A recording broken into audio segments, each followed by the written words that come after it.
আসসালামু আলাইকুম এভরিওয়ান।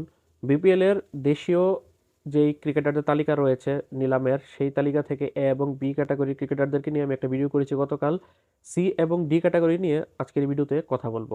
তার আগে একটা সংশোধিত আপডেট জানাতে হয়, সেটা হচ্ছে যে বিপিএল এর নিলামের কিন্তু যে তালিকাটা সেটা সংশোধন হয়েছে। এর মধ্যে থেকে 10 জন বাদ পড়েছে, 14 জন নতুন করে জয়েন করেছে। এতে করে কিন্তু ক্যাটাগরি থেকে কিছু ক্রিকেটার বাদ গেছে, কিছু কিছু ক্রিকেটার অ্যাড হয়েছে। সেই হিসেবে যেই জায়গাতে আগে সি ক্যাটাগরিতে 18 জন ক্রিকেটার ছিল, এখন 17 জন হয়ে গিয়েছে।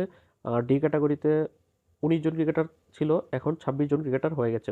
এখন বর্তমান নতুন আপডেট লিস্ট অনুযায়ী সি ক্যাটাগরিতে থাকা 17 জন ক্রিকেটার এবং ডি ক্যাটাগরিতে থাকা 26 জন ক্রিকেটার কারা, সেটি নিয়ে একটু ভেঙে চুরে বিশ্লেষণ করব।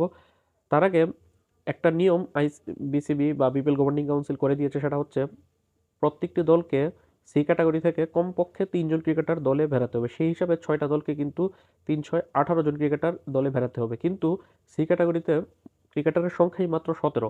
এখন এত বড় ব্লান্ডারটা কিভাবে করলো বিপিএল গভর্নিং কাউন্সিল, এটা তারাই ভালো বলতে পারবে। তবে ডি ক্যাটাগরির ক্ষেত্রে আবার এই সমস্যাটা নেই। ডি ক্যাটাগরি থেকেও কিন্তু 3 জন করে ক্রিকেটার দলে নিতে হবে। 6টা দলে 18 জন ক্রিকেটার লাগবে কমপক্ষে, সেখানে 26 জন ক্রিকেটারকে তারা রেখেছে। এখন দেখার বিষয় সি ক্যাটাগরির যে ব্লান্ডারটা করেছে সেটা কিভাবে তারা সংশোধন করে।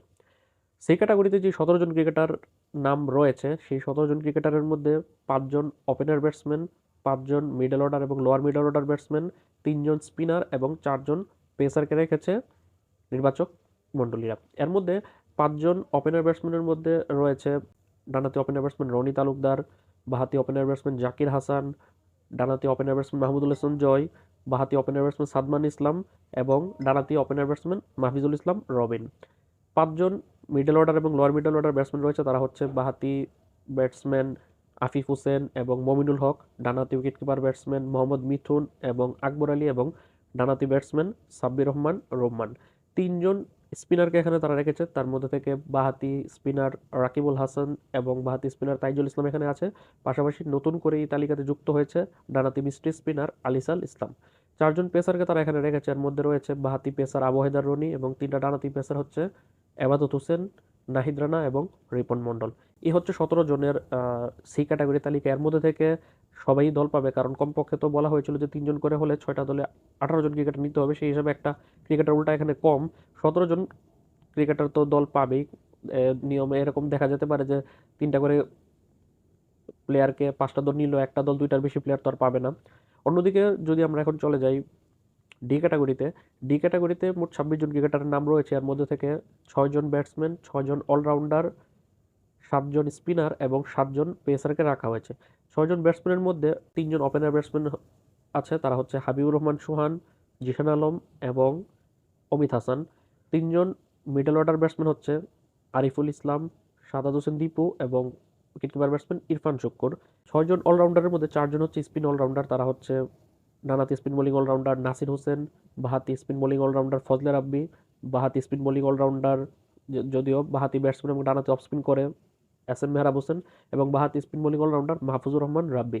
2 জন পেস অলরাউন্ডার রয়েছে এখানে, একজন হচ্ছে ডানহাতি পেস অলরাউন্ডার জিয়াউর রহমান, আর একজন হচ্ছে ডানহাতি পেস অলরাউন্ডার তুফাইল আহমেদ। এর মধ্যে থেকে জিয়াউর রহমানকে ব্যাটিং অলরাউন্ডার বললেও চলে।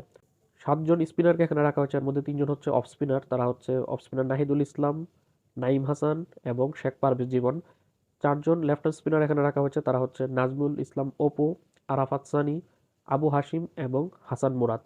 7 জন পেসারকে এখানে রাখা হয়েছে। এর মধ্যে 2টা বাঁহাতি পেসার এবং 5টা ডানহাতি পেসার। এর মধ্যে রয়েছে বাঁহাতি পেসার মৃত্যুঞ্জয় চৌধুরী, ডানহাতি পেসার কামরুল ইসলাম রাব্বি, ডানহাতি পেসার রেজওয়ার রহমান রাজা, ডানহাতি পেসার মুশফিক হাসান, সুমন খান, বাঁহাতি পেসার রোয়েল মিয়া এবং ডানহাতি পেসার আব্দুল গাফফার সাকলাইন। এই যে আমি ক্রিকেটারদেরকে ভাগ করে বললাম, অরিজিনাল যেই ক্যাটাগরি লিস্ট রয়েছে সেখানে সি এবং ডি ক্যাটাগরিতে কিন্তু এভাবে ওপেনার ব্যাটসম্যান আলাদা বা অলরাউন্ডার আলাদা, স্পিনার আলাদা, পেসার আলাদা করে রাখানি। সেখানে উলটপালট করে তারা তাদের সিরিয়াল হিসাবে সেখানে রেখেছে। তবে আমি আপনাদের বোঝার সুবিধার্থে এবং opener batsman, allrounder, batter, spinner, পেসারদের আলাদা করার সুবিধার্থে আমি তাদেরকে আলাদা করে রেখেছি। এখন যদি এই আলোচনায় আসি যে কারা দল পেতে পারে, এখন যদি সি ক্যাটাগরির কথা প্রথমে বলি, সি ক্যাটাগরি তো 17 জন ক্রিকেটারই দল পাবে, কারণ নিতেই হবে এরকম একটা নিয়ম তারা করে দিয়েছে। কারণ কমপক্ষে 3 জন করে নিলে কিন্তু 6টি দলকে কিন্তু 18 জন ক্রিকেটার নিতে হবে। সেক্ষেত্রে এখন যদি নিয়মটা এভাবে করে দেয় যে কমপক্ষে 2 জন এবং ম্যাক্সিমাম 3 জন, সেই হিসাব করলে হয়তো বা এখানে 17 জন ক্রিকেটার দিয়ে তারা এই কভার করতে পারবে। এর মধ্যে থেকে সি ক্যাটাগরিতে থাকা যে 5 জন ওপেনার ব্যাটসম্যান রয়েছে এর মধ্যে থেকে রনি তালুকদার, জাকির হাসান, মাহমুদুল হাসান জয়, সাদমান ইসলাম এবং মাহফুজুল ইসলাম রবিনের মধ্যে এখানে রনি তালুকদার বিপিএলে সবসময় মোটামুটি ভালো করে, কিন্তু তার প্রতি ফোকাস থাকবে। জাকির হাসান মোটামুটি ভালো খেলে, জাকির হাসানকে তারা নিতে পারে। সাদমান ইসলাম এবং মাহমুদুল হাসান জয় রিসেন্টলি এনসিএল টি20তে সেঞ্চুরি করেছে, তাদের প্রতি একটা ফোকাস থাকতে পারে। মাহফুজুল ইসলাম রবিন কিন্তু ভালোই খেলছে ইদানিং, এনসিএল টি20 ভালো করেছে, সেই হিসাবে তার প্রতি একটা ভালো ফোকাস থাকতে পারে। এই 5 ওপেনার ব্যাটসম্যানের মধ্যে জাকির হাসান এবং মাহফুজুল ইসলাম রবিনের প্রতি মূল ফোকাসটা থাকবে। 5 জন যে মিডল অর্ডার ব্যাটসম্যান রয়েছে এর মধ্যে থেকে আফিফ হোসেন, মোহাম্মদ মিথুন, আকবর আলী, তারপর সাব্বির রহমান রুমান এবং মমিনুল হক, এই 5 জনের মধ্যে থেকে দল তো সবাই পাবে, কিন্তু নিলামের মধ্যে যখন এক একটা নাম তোলা হবে সেক্ষেত্রে কাদের প্রতি দলগুলোর বেশি আগ্রহ থাকবে সেই হিসাব করলে আফিফ হোসেন যদিও ন্যাশনাল টিমের বাইরে অনেকদিন যাবত, কিন্তু আফিফ হোসেনের প্রতি ভালো নজর থাকবে দলগুলোর। তারপর একে একে উইকেট কিপার ব্যাটসম্যান মোহাম্মদ মিথুন, wicket keeper batsman Akbar Ali, Sabbir রহমানের প্রতি ফোকাস থাকবে, সাব্বির রহমানকে দলে ভেড়ানোর ক্ষেত্রে ট্রাই করবে ঢাকা ক্যাপিটালস। তারপর পঞ্চম সিরিয়ালে যদি ক্রিকেটার থাকে সেই হিসাবে মমিনুল হকের নাম থাকবে। 3টা স্পিনারের মধ্যে রাকিব আল হাসান খুবই ইফেক্টিভ স্পিনার বিপিএলে, তার প্রতি ফোকাস থাকবে। দ্বিতীয়ত আলিস আল ইসলাম, বলতে গেলে আলিস আল ইসলামের প্রতি বেশি ফোকাস থাকবে দলগুলোর। দ্বিতীয়ত রাকিবুল, তৃতীয়ত এখানে তাইজুল ইসলাম থাকবে। 4 জন পেসারের মধ্যে অবশ্যই আবহাওয়া রনি যতই রান মেশিন হোক না কেন বিপিএলে তাকে দলগুলো সবসময় দলে ভেড়ায়, যে কোনো দল সে কোনো সময় দলহীন থাকে না। আবহাওয়া রনির প্রতি নজর থাকবে, এবাদত হোসেনের প্রতি টার্গেট থাকবে, নাহিদ রানার, রিপন মন্ডল আছে। এই 4 জনের মধ্যে সবচেয়ে বেশি দলগুলোর টার্গেট থাকবে নাহিদ রানাকে দলে ভেড়ানোর ক্ষেত্রে, দ্বিতীয়ত এবাদত হোসেন, আবহাওয়া রনি এবং রিপন মন্ডল। রিপন মন্ডল রিসেন্টলি কিন্তু আন্ডার 19 যে ইমার্জিং এশিয়া কাপের যে নতুন সংস্করণ অর্থাৎ রাইজিং স্টার এশিয়া কাপ সেখানে কিন্তু ভালো করেছে। ডি ক্যাটাগরি যে ক্রিকেটারগুলো রয়েছে 26 জনের মধ্যে থেকে যে 3টা ওপেনার ব্যাটসম্যান রয়েছে হাবিবুর রহমান সোহান, জিশান আলম এবং আরেকজন হচ্ছে অমিত হাসান, এর মধ্যে থেকে হাবিবুর রহমান সোহান এবং জিশান আলমের প্রতি দলগুলোর টার্গেট থাকবে মারাত্মক লেভেলের। অমিত হাসান দল পাবে কিনা সেটা নিয়ে আমার সন্দেহ আছে, আমার মনে হয় না অমিত হাসানকে কেউ টার্গেট করবে। টেস্টে সে ভালো করলেও টি20তে তার প্রতি ফোকাসটা থাকবে না। 3টা যে মিডল অর্ডার ব্যাটসম্যান রয়েছে আরিফুল ইসলাম, তারপর সাদাত হোসেন দীপু এবং ইরফান চক্কর, এর মধ্যে থেকে আরিফুল ইসলাম কে ভালো টার্গেট করবে দলগুলো। তারপর সাদাত হোসেন দীপু এবং ইরফান চক্কর হচ্ছে পরবর্তীতে টি20র জন্য এত পারফেক্ট ব্যাটসম্যান না, সাদাত হোসেন দীপু থেকে কিন্তু ইরফান চক্কর তুলনামূলক ব্যাটার, তবে আরিফুল ইসলামকে দলগুলো টার্গেট করবে। 4টা স্পিন বোলিং অলরাউন্ডার রয়েছে নাসির হোসেন, এস এম মেহরাব, ফজলে রাব্বি এবং আরেকজন হচ্ছে মাহফুজুর রহমান রাব্বি। এই 4 জনের মধ্যে নাসির হোসেন দল পেতে পারে, মোটামুটি তাকে টার্গেট করতে পারে দলগুলো। মাহফুজুর রহমান রাব্বিকেও টার্গেট করা হবে।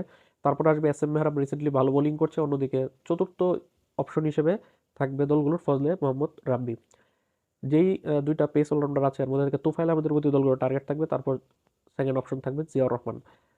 তারপর যে 3টা অফ স্পিনার রয়েছে নাহিদুল ইসলাম, নাহিম হাসান এবং শেখ পারভেজ জীবন, এর মধ্যে থেকে নাহিদুল ইসলাম রেগুলারই বিপিএলে নিয়মিত ভালো বল করে, যদিও গত বিপিএল স্ট্রাইকার্স হয়ে ভালো করতে পারেনি। তারপর নাহিদুল ইসলাম কিন্তু খুব ইকোনমিক্যাল বোলিং করে, তাকে তারা দলগুলো টার্গেট করতে পারে। বাকি যে 2জন ক্রিকেটার রয়েছে, নাইম হাসান টি20তে ওই ধরনের ইফেক্টিভ না, তারপরও নাইম হাসানকে জাতীয় দলের ক্রিকেটার হিসেবে টার্গেট করা হতে পারে। তারপর থার্ড অপশন হিসেবে শেখ পারভেজ জীবন, দল পাওয়া না পাওয়া কিন্তু 50-50। তারপর যেই লেফট আর্ম স্পিনার রয়েছে 4 জনের মধ্যে আবু হাশিম, হাসান মুরাদ, নাজমুল ইসলাম অপু এবং আরাফাত সানি, এই 4 জনের মধ্যে থেকে এখানে সবগুলি মোটামুটি সেম প্রকৃতির বলারই, সেই হিসাবে কেউ এগিয়ে কেউ পিছিয়ে বলা যাবে না। তবে হাসান মুরাদ এবং আবু হাশিমের প্রতি মেইন ফোকাস থাকবে দলগুলোর। যে 7 জন পেসার আছে এর মধ্যে থেকে মৃত্যুঞ্জয় চৌধুরীকে দলে নেওয়ার জন্য আগ্রহ দেখাবে দলগুলো। এছাড়া এখানের মধ্যে থাকা কামরুল ইসলাম রাব্বিও দল পাবে, তাকে রংপুর রাইডার্স নিতে পারে বলে আমার ইনস্টিংক্ট কাজ করছে। এছাড়া মুশফিক হাসানকে টার্গেট করতে পারে রাজা রহমান রাজা, থাকবে backup option Suman Khan, backup option Royel Mia, backup option Abdul Gaffar Saklain recently ভালো করেছে, তাকে দলগুলো টার্গেট করতে পারে। তো এই হচ্ছে মোটামুটি সি এবং ডি ক্যাটাগরিতে থাকা যে প্লেয়ারগুলো রয়েছে তাদেরকে নিয়ে আমার একটা ছোটখাটো একটা বিশ্লেষণ।